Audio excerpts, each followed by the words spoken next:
Assalamualaikum warahmatullahi wabarakatuh. Perkenalkan, nama saya Syarifah Zahra dengan NIM A40121012. Saya dari kelas H.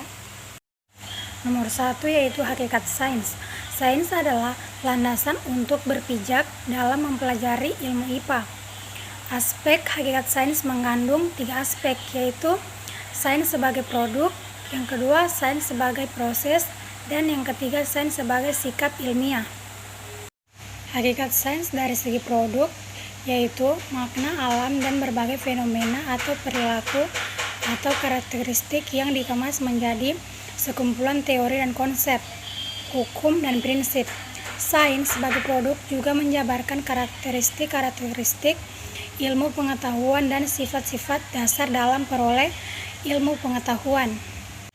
Sains dari segi proses merupakan cara untuk memperoleh pengetahuan melalui sejumlah kegiatan, keterampilan, proses sains dengan cara berinkuiri, observasi, dan eksperimen.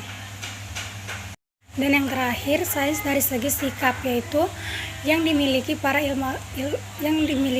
ilmuwan dalam mencari dan mengembangkan pengetahuan baru. Sikap tersebut diantaranya objektif terhadap fakta, jujur, teliti, bertanggung jawab, dan terbuka. Berikut nomor 2. Yang pertama adalah ciri-ciri makhluk hidup. Salah satunya itu berkembang biak.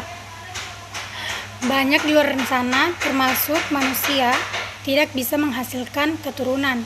Jadi solusi untuk masalah ini adalah dengan melakukan salah satu program bayi tabung. Yang kedua adalah makhluk hidup dengan lingkungannya, seperti pencemaran lingkungan, seperti buang sampah sembarangan. Ini bisa mengakibatkan banjir, juga mengakibatkan berbagai virus. Jadi solusinya itu memberikan nasihat kepada mereka untuk buanglah sampah pada tempatnya, agar lingkungan bersih dan juga sehat. Dan yang ketiga, mengenai pertumbuhan dan perkembangan. Yang jadi permasalahan sekarang adalah kekurangan gizi. Banyak anak-anak yang kekurangan gizi. Untuk mencegah dari kekurangan gizi ini ialah mengonsumsi makanan yang tinggi akan vitamin. Masalah yang keempat adalah struktur tubuh. Contohnya seperti lordosis.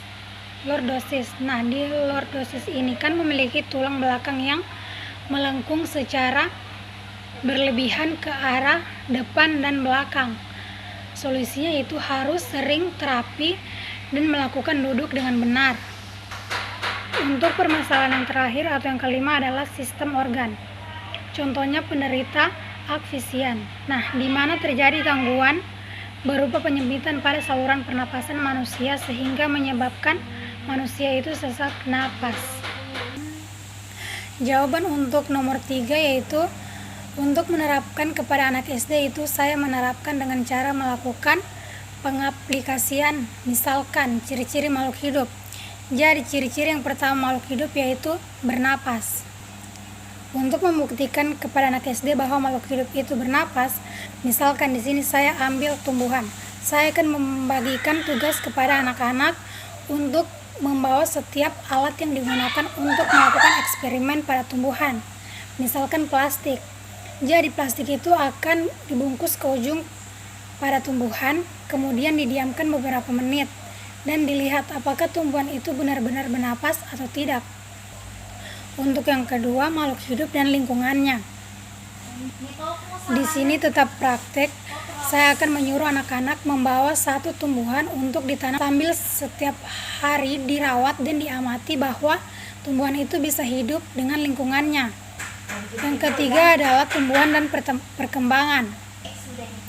Di sini saya akan mengajak anak-anak bermain sambil menanam pohon. Kemudian anak-anak akan mengamati dengan sendirinya bahwa tumbuhan ini akan tumbuh dan berkembang.